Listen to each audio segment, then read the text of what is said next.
Right, everybody. That was Cuts Like a Knife by Brian Adams.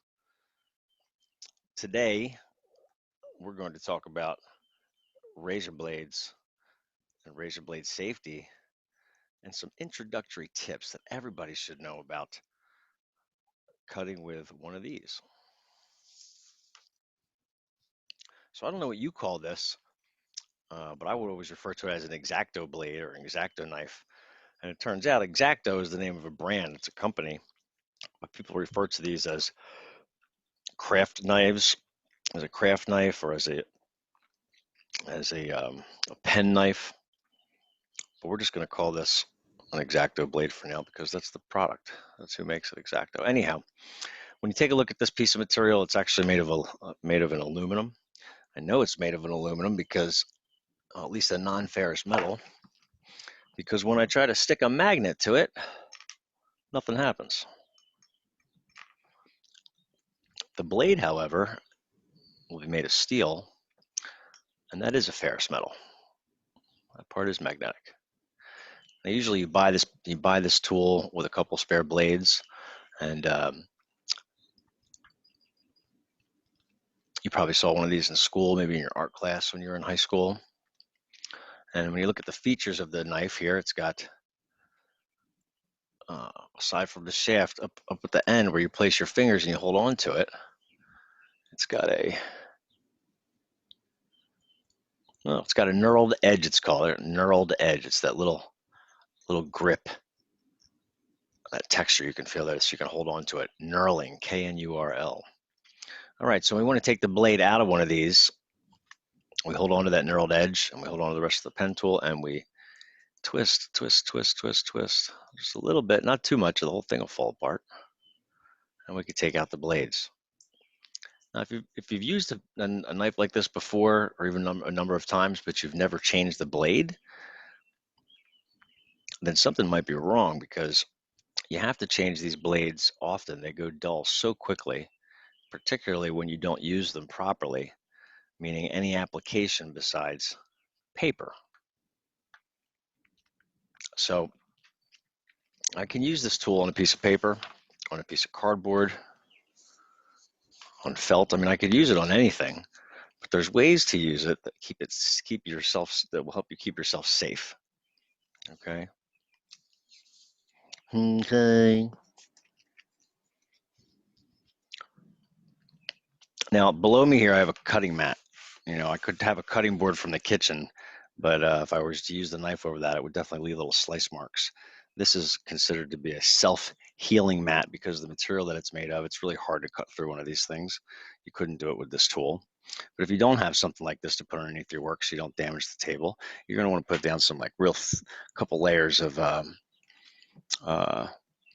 maybe you have a piece of plywood you could put down, or a piece of melamine board, or anything that you don't mind getting scratched up if you're going to end up cutting through the paper. But just know that what you cut through underneath can also end up dulling the blade. In fact, if you were to use this knife tool, sitting at your desk at home, and you're making some cuts for 20 minutes, half an hour, you will find that the blade will start to go dull. And it's not uncommon to replace these blades after every use. And I did not know about that until I was out of high school. And so when you pick up the blades, you may see them stored in a little box like this. They're often sold that way with a lid. Here's some oversized blades. I wouldn't want to put the oversized blade into that tool. I would get a bigger knife like these. Two, a little easier to see into, and they got a nice cap. And there's also something like this that might come with your purchase. This is a little device that X-ACTO sells that keeps spare blades in this little spring-loaded pocket. You can pull blades out by the end, not by the tip. And when you're done with blades, you can place them here into the used blade repository. Pretty cool. Okay. What next? Maybe you saw one of these tools when you were in high school, and it had a piece of tape wrapped around it like this. What the heck is that for? You might call it a flag. That's actually how people, the name for it, a flag. And do you know what the use is for this thing, or the purpose? What's the function of this? Some people have guessed before that maybe you saw them numbered because they went back at a certain place. The teacher has to count these at the end of every period to make sure nobody takes one home. But the real reason for these is so that, since the knife is round, you don't want the knife to roll off the table on you, because when it does, you have a tendency to maybe react like you would if you dropped your cell phone, to stick your foot underneath of it and try to stop it from hitting the ground, or go down and catch it. We don't want them rolling off the table, so I like to put a little flag on the end. I don't like when my pencils roll off the table either. That's why you may see a carpenter's pencil that is, rectangular like this.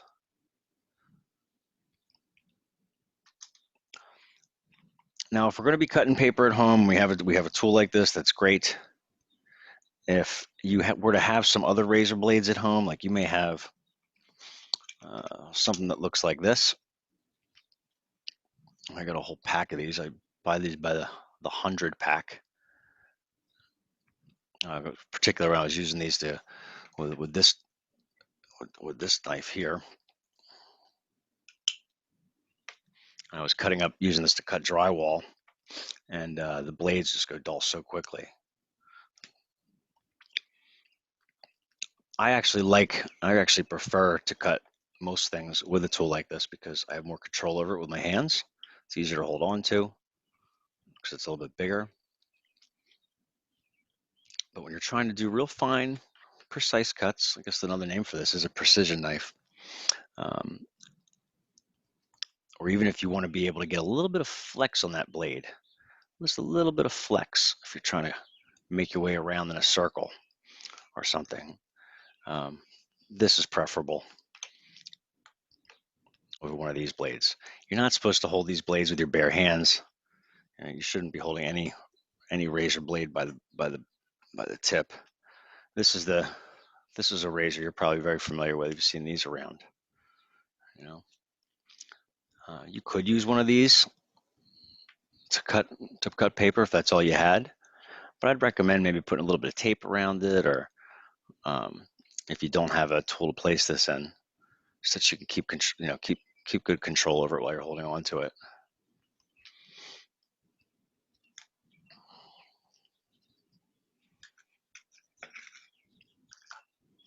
Now, anytime I'm going to make a cut into a piece of material,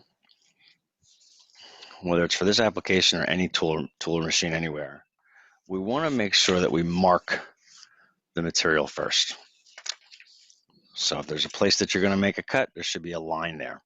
And anytime I'm going to draw lines, particularly if they're straight or they're a shape that I can template from somewhere, I should be using the ruler or some other straight or hard edge.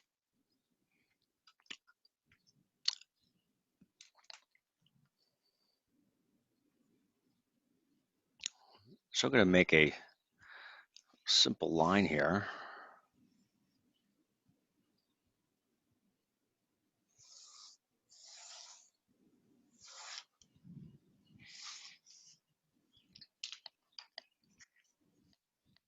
Or I could cut this out with a scissor, but if I was trying to make a perfectly straight cut, I'd probably rather use this up against a straight edge or some type of ruler rather than freehand. But what I want to talk to you about before I get to that is how you're supposed to hold this tool. Okay, so we don't cut with the tool straight up in the air, and we don't want to hold the tool too low. We want to hold the tool at a 45-degree angle, from the point, up to a 45-degree angle. And you can hold the tool like this, or I like to hold the tool with my index finger over the top. That's a matter of personal preference. And when we do cut with a razor blade, we always cut away from ourselves. And what does that mean? That doesn't mean that you have to stand up and do some awkward thing where you're cutting all, you can't, I guess if you could see me, You know, it would look really weird if I was cutting away from myself so drastically like this. To cut away from yourself simply means not to be cutting out towards your own fingertips and hands. That if you can position the direction of the cut so that it's moving away from your body, that's helpful. That's the best way to do it. I also like to work with razors when I'm standing up, and you can't see me right now, but I would definitely want to be standing up at a table or a bench top that sits at least waist high. If I was going to be doing this, I don't like to sit in a chair because chairs roll, they turn back and forth, and I have more better vision over the landscape here when I'm standing up as well, and it also lets other people around me who are working nearby, lets them see me better and be more aware of what I'm doing, because all it takes is somebody to bump into you because they trip over their shoelaces and they're not aware that you're cutting and you've got your fingers too close to your blade and you end up cutting yourself. Now, one of the dangers with a dull blade is that a dull blade will not cut through as easily as it's supposed to. It'll tear up the edges of the paper. It'll make it so it takes more multiple passes to get through a thicker piece of material. And they're just generally dangerous because if they're not cutting nice and smooth and they're skipping on the paper, or you're starting to struggle to pull, there's a good chance that the knife can hop up off the line and cut back into your fingers. Uh, you think, well, how about I get a nice straight edge there and run my razor along that straight edge? Can do that, but since this edge is softer than the blade, if I hold, if I cut and pull into the, into the straight edge or the rulers I'm cutting, I'm going to end up slicing right into the ruler uh, and dulling the blade and messing up my cut. Rulers like this are pretty cool that have the cork on the bottom. It's a nice little anti-slip surface so that this doesn't move around on me when I put pressure on it. I like those. But even this, my fingers are still fairly exposed. An even better one that you could utilize would be one of these rulers with a groove in it for your fingers.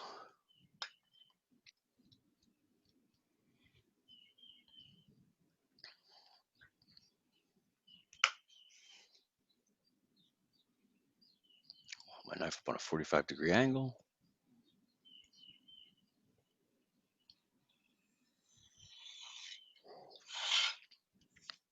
All right, nice. And the more you use blades over time and you put a fresh blade in or you start to feel the blade a little bit after you've used it, you'll be able to discern between a sharp blade and a dull blade. It just takes time and exposure with them to get the feel for it so you can recognize the difference. When in doubt, put a fresh blade in, unscrew this knurling a little bit, pop this blade out. Let's put in a freshie.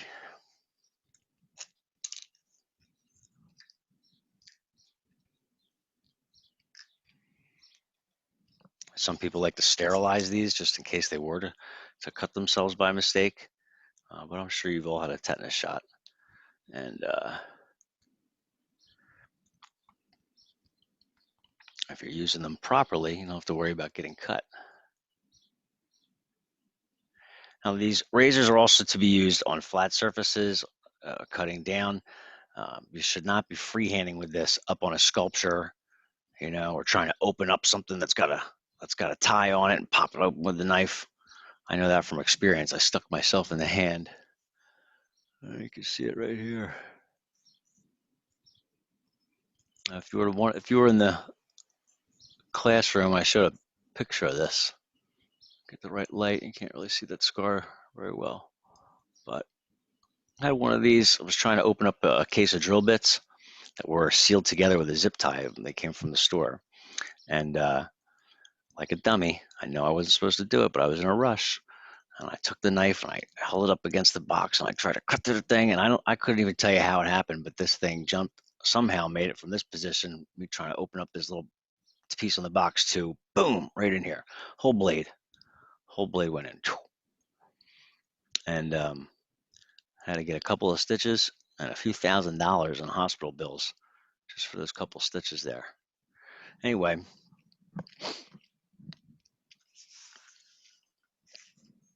if I have to go through a harder piece of material, like, let's say, this cardboard. It's pretty thin cardboard here. And I'm going to trace out a little shape for myself. Let's just do a triangle here.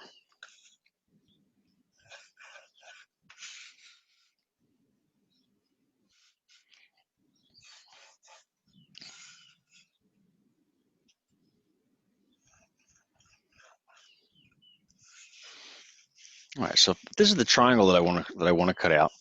I want to show you how you would approach this with the razor blade. Before I knew better, I used to take the tip and try to stick this right into that point perfectly, gouge that thing in there, and then start from here, and then begin to pull back on this line and end right in that spot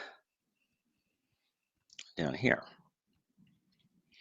Now, one problem is that as you're going through thicker materials, it really is hard to get an even cut all the way through, because at the tip here, when you first get started, you may not be all the way through, and then as you get halfway through the cut, oh, now you're cutting through all the way, perfect. Then you start to slow down when it gets to the end, which could be a better technique, which would be starting your cut ahead of the position where you actually need it, so the blade has made its way in and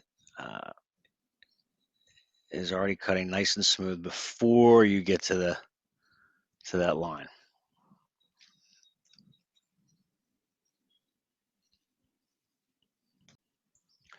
Now, the next thing worth saying is that you don't have to make it through the cut in one pass. In fact, it's a really good idea to take multiple passes,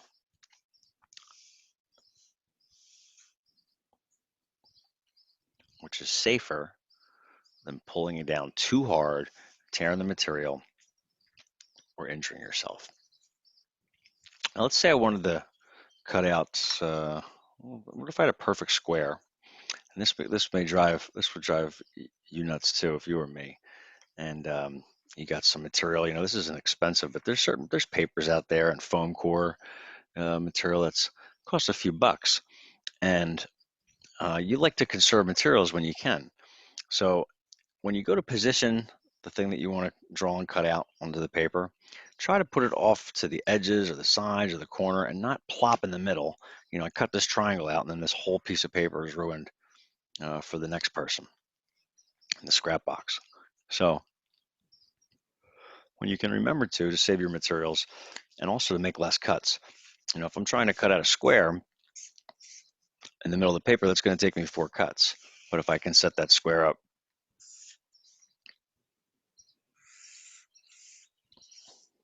using the 2 right angles that are already on the paper, woohoo! Excellent. Save time. Another thing that you can do when you're making cuts to save time or to be more accurate would be to, particularly if it's a symmetrical thing you're cutting out, like a vase or a heart or a perfect circle, would be to fold your paper in half, create an axis line, the center line here,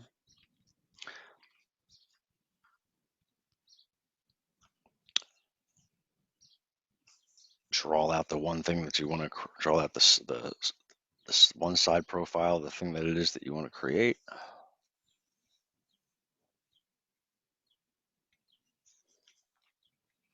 And then I could either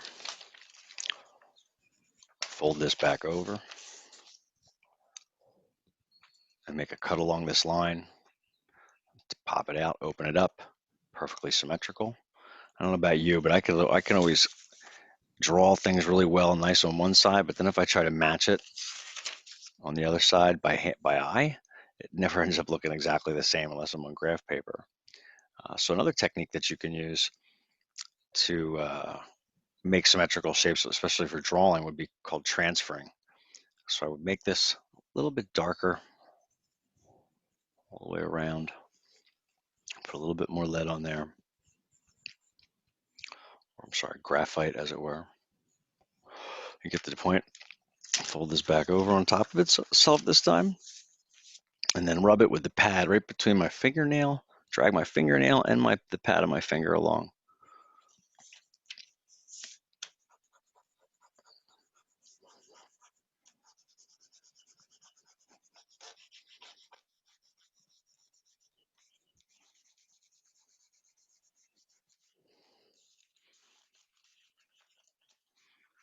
And voila.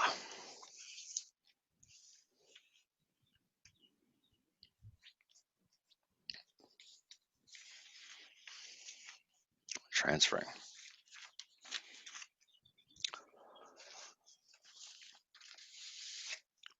When you're drawing and you're looking for, maybe you don't have a compass tool to draw perfect circles with. I'm sure you know how to use these.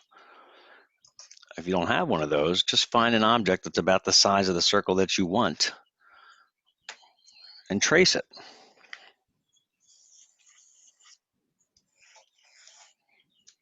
All right.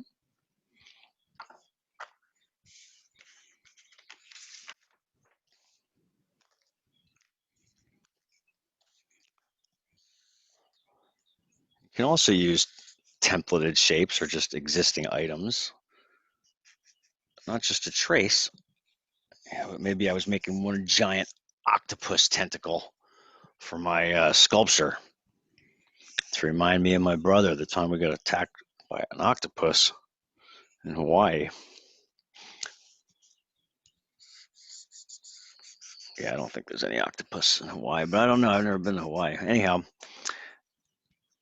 maybe I could put some ink on the end of this cup around the rim and use it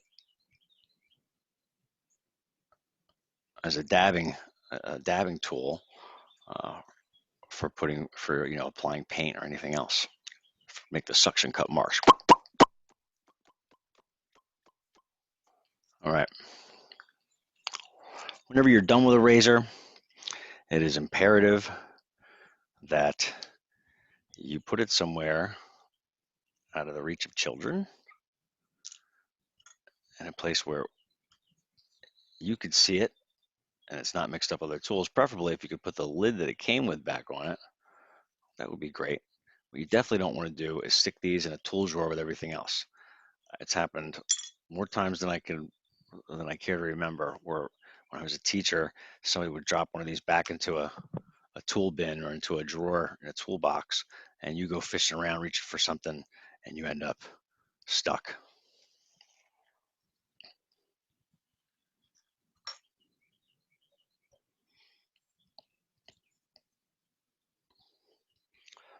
Now, if you don't have a perfect ruler or straight edge, around, start looking for other things that could double over as a straight edge. The end of the side of a box that's made of hard plastic, any other tool or big yardstick that you have laying around in the garage, existing piece of wood that's cut nice and straight. And if you don't have anything like that, just take a piece of cardboard or a piece of paper and fold it over a few times so you get a real nice hard folded over edge that you can use to trace. Don't have a ruler on you? Do you have cash? You can take out a dollar bill. Any bill that you pull out of your wallet, they're always going to be the same size. They're going to be exactly 6 inches in length. That's a good little measuring tool. All right, what else do we want to tell you about X-ACTO blades? So remember again too, if you end up doing a sculpture project and you have like the pink foam, you do not cut this stuff up with a razor blade. Right? It'll just dull the blade very quickly. I will show you how to process foam in another video. And again, the offer's there. If you need X-ACTO razors, any of these types of tools, I got tons of them here. I'm only sorry I didn't give them out to you the last time I saw you in class. Okay, that's all for X-ACTO razor safety. I think I'm going to, oh, no, it's not. It's not. that's all for the X-ACTO razor, but there are a handful of other cutting tools, and I put these tools in the basic tools Amazon wish list. It's not separate from the other design challenges, just up in the supply column at the very top on the design challenge master document. And these are two different types of tools for working with foamcore. So there's styrofoam and there's foam core. You know, foam core maybe as presentation board.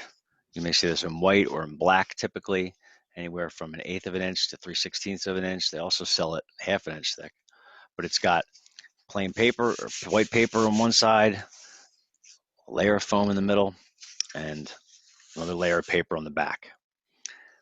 A foam core can be tough to work with if you don't have the right tools. It's definitely difficult to cut with an X-ACTO razor. I feel a lot more comfortable cutting it with one of my box cutters.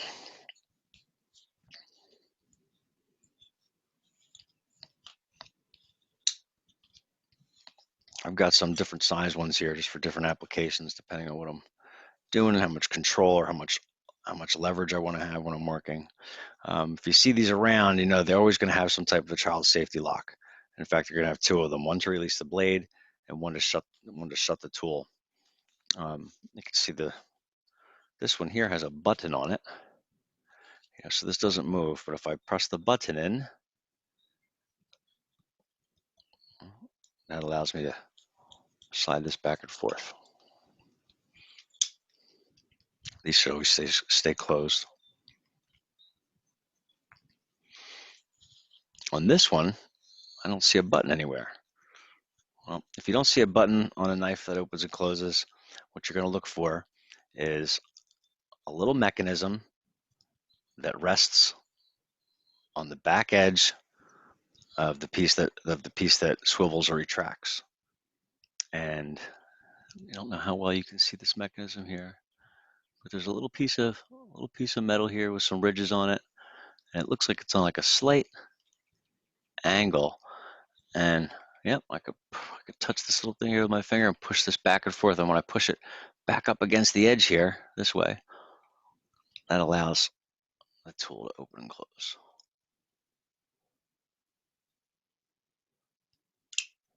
One more time there. Oh, there it is. Right there.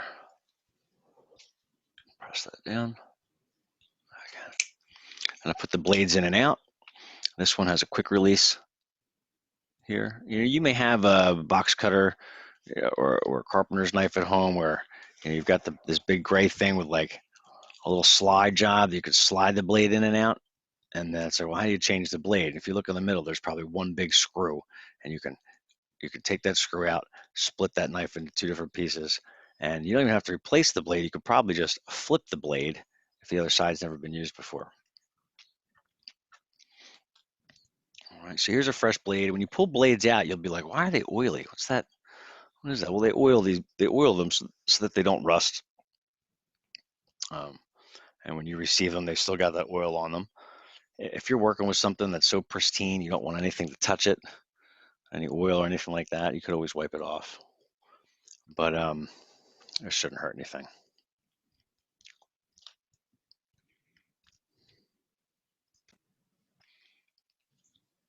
So on these, again, there's a quick release mechanism. They're different on every knife.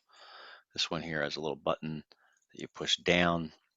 When you do, this piece opens up so that you can slide a new blade in. Same thing with these. When you cut, you hold the blade off the point on a 45-degree angle when you pull.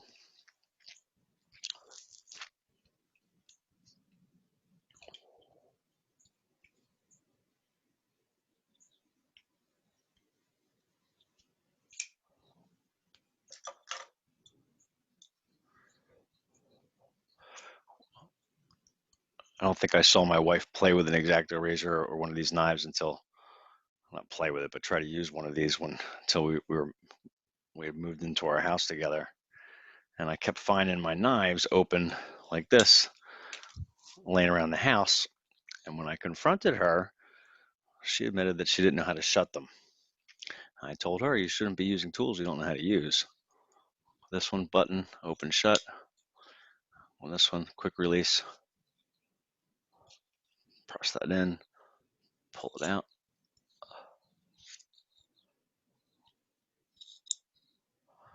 And what catches are these two little cutouts here. You want to make sure it catches all the way to the front one. And it's a little wiggle like that, but it doesn't come out.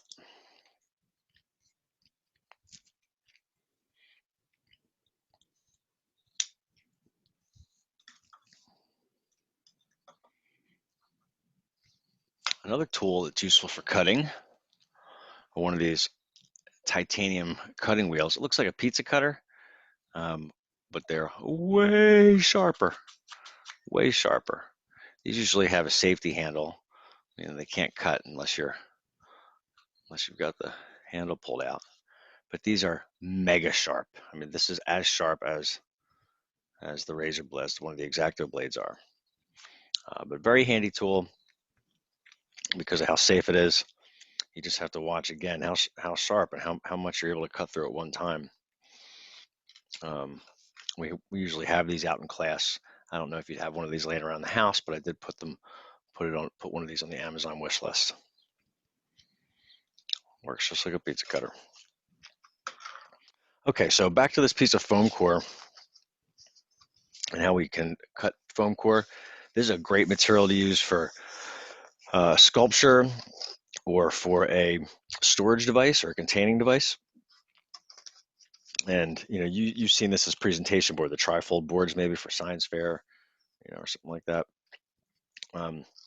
But the material is not so great for, you know, if you don't have the right tools. For example, you can't roll this up. If I were to try to attempt to roll this, it just starts to crease all unevenly everywhere. It doesn't work out too well.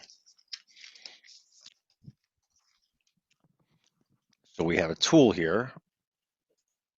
If I could grab it without pulling my microphone off.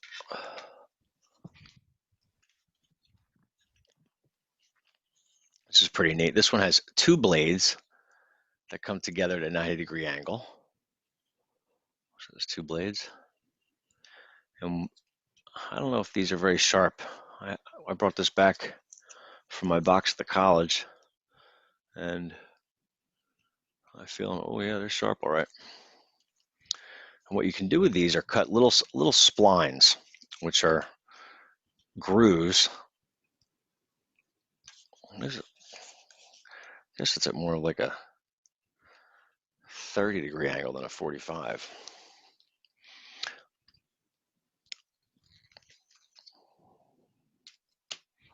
Come on, focus. There we go. Just talk to it, huh? And what we're going to do with this is press down and adjust this little foot here so that when we push down, the blades can go far enough down that they will cut through the first layer of paper, the foam in the middle, but not the bottom layer of paper. And we can cut a channel all the way through the material.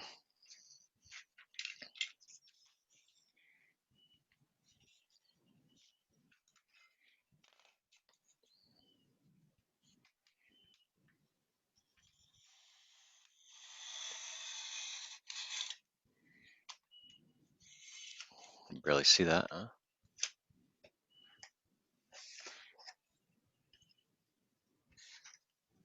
You can barely see it.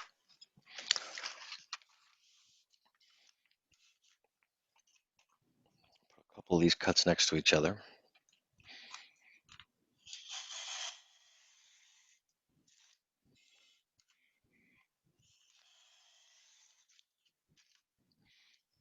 And we can remove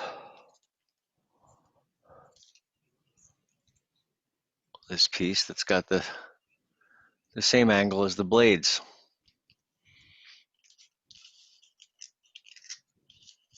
And if you get a bunch of these and you get them right next to each other, nice and straight, and you remove all the material, that you cut out.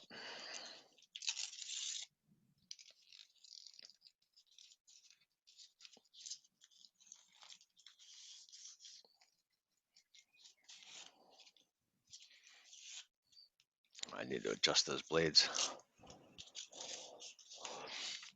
But now you could take this piece and begin to roll it up. So if you have a number of these real close to each other, you could actually roll up your foam core into a cylinder.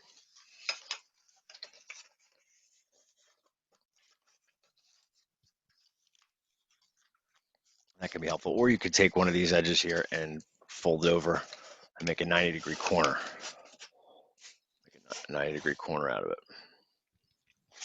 All right. I'm just going to cut away from this piece, from the piece that we just cut out. Let me get rid of this.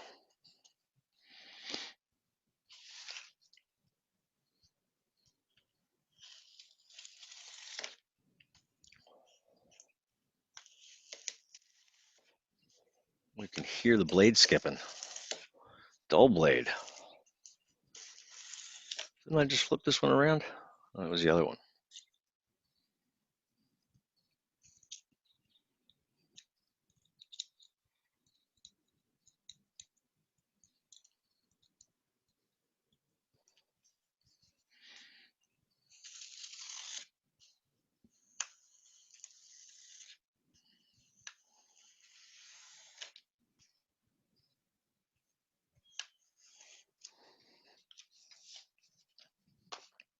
Let's say I want to put two pieces together. If I were to just glue this flat face up against another flat face, we can call that a butt joint. That's what it's called, when you just butt two ends up against each other. When you do that, you've got one surface that you can glue to one surface. And it's kind of ugly. It doesn't always make the best corners. You'll see glue hanging out. By the way, try to put hot glue in here and you will just start to melt the foam that's inside. Hot glue will definitely start just melt that. But we have another tool here for cutting rabbet cuts or lap joints. And this actually has one of these regular square razor blades inside of it. If I took these screws out, I can see that this blade would be resting inside like that. And the rabbet cutter tool has one slot that works in two different directions. Oh, I'm sorry, two slots, excuse me. Two slots, one here and then one here. And what this is going to do, when I put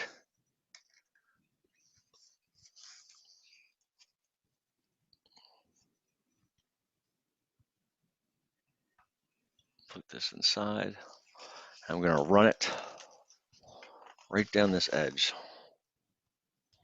I'll try to make it so you can see it well.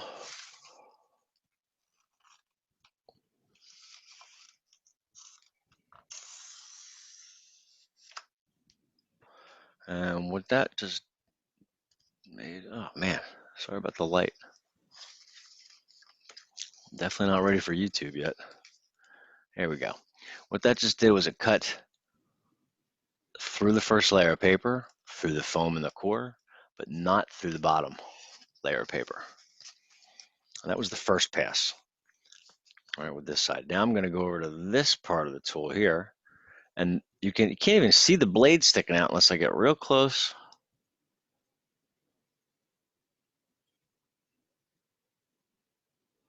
There it is. Yeah, see that little piece of blade right there? And it's so close to this edge of the green piece of plastic here because it's going to, again, cut through everything but just that last layer of paper. So we're going to take this through on the same line we just did. And again, usually when you get these tools, they're for 3/16 inch thick foam core, but it's easy to mistake the foam core for 1/8 inch. And in fact, I think I'm holding on to a piece of 1/8 inch here. But we'll see if we can pull this cut off anyway.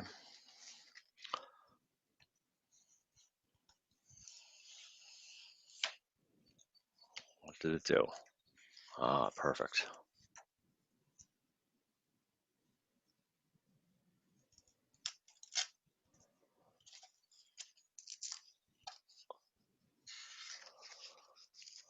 Pretty cool, right? Just left that paper edge. So now I have this paper lip here.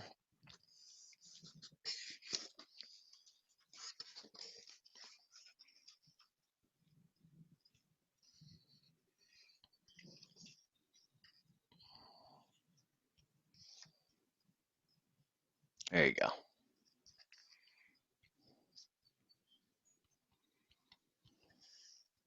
So now I have two perpendicular surfaces, right? Two surfaces here in this little lap joint. 1, 2. And now, if I were to go to glue this up to a piece of material,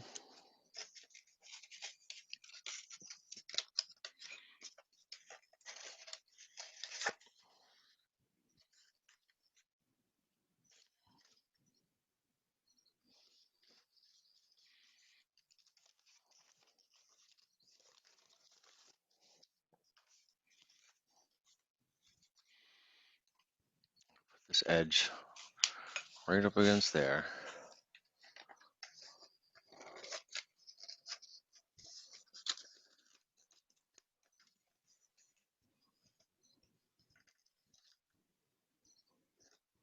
And it creates a stronger bond because I've doubled the surface area being glued, and it gives me a much, other than this crappy looking piece of paper up here, it would give me a much cleaner corner if I were to glue this box together, right? Get a much cleaner corner there.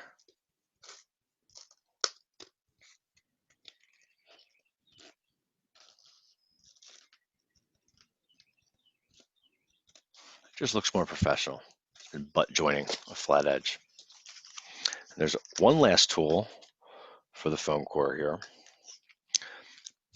Let's say I want to make a box and I wanted to put little dividers in here to hold on my whistles. I'm a soccer coach. I got a bunch of different whistles.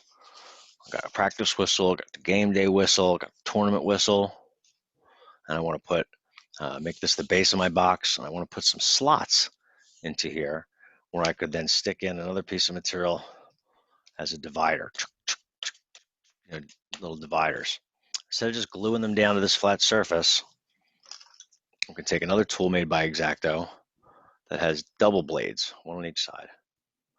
And loosen the little set screw, push these double blades out.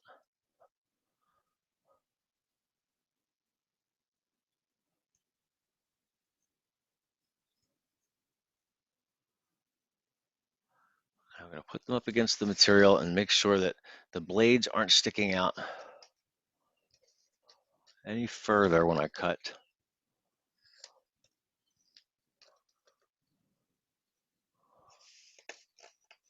Oh, they're sticking down. I only want them to go through the first layer of paper, the foam core, but not the bottom layer. So I'm going to retract these back a little bit. Okay. Tighten this back up.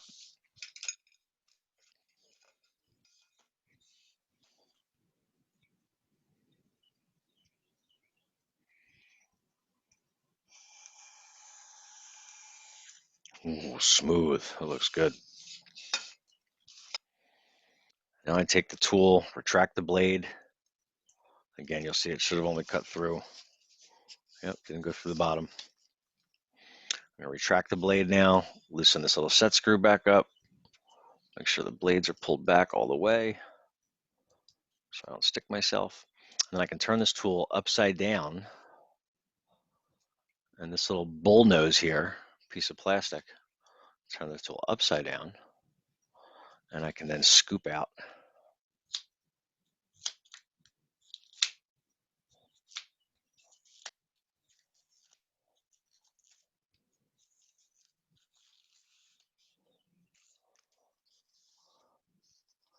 That's dope on a rope right there.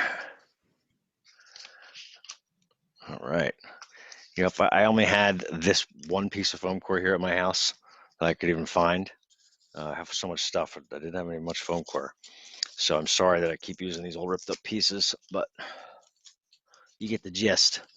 Now, take a piece and slide it into the slot.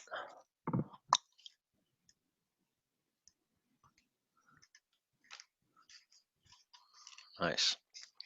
So I also want you to understand that this material is great for the function of a product, but you may upholster the foam core or put wrap it with something to add some of to the form or the aesthetic.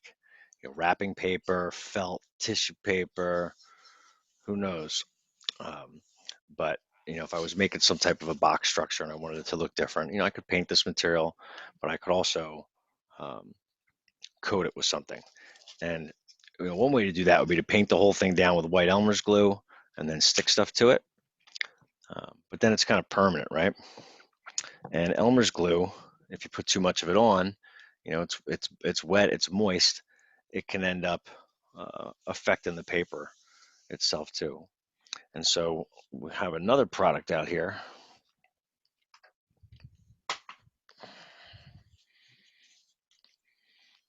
Different companies, different looks, but it's still the same stuff. Spray adhesive. Spray adhesive. And even better when you find these and they say removable spray adhesive or temporary spray adhesive, or what's the other term that they use?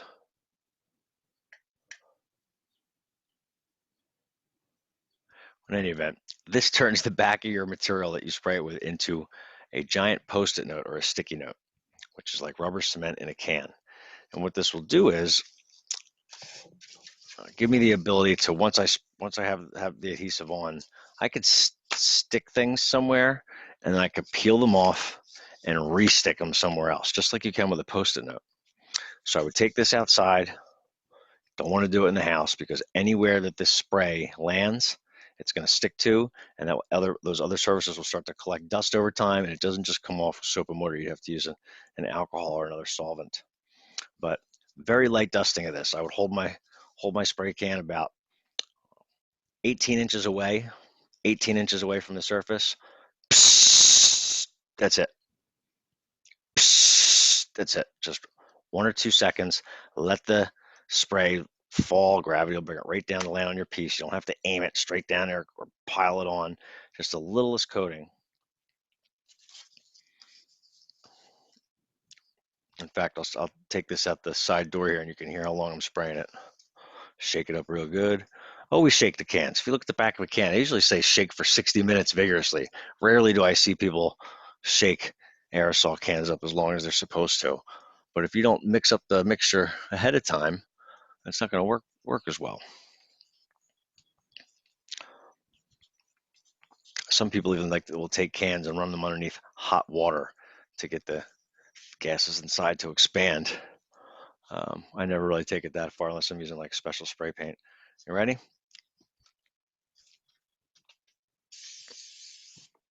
That was it. Did you hear that? Psst. That's it.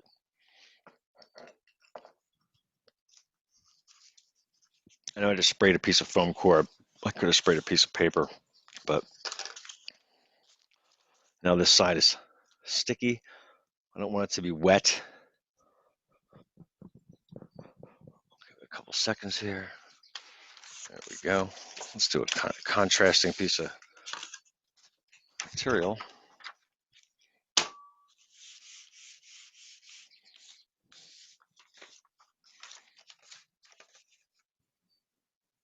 Cool. I want to peel it off, put it somewhere else.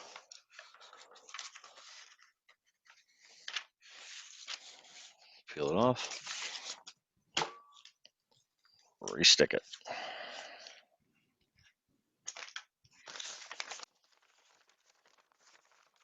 All right. That's about all I have for you today. On X-ACTO razors, precision knife, craft knife, whatever you want to call it. In addition to those, the box cutters, or carpenter's knife. We talked about how to always mark with a ruler or some other straight edge or template to put your lines down on your material. Try to conserve material. Don't be intent on cutting through the material with one pass, pressing really hard. It's okay to do multiple passes. Make sure you're using sharp blades and replacing your blades.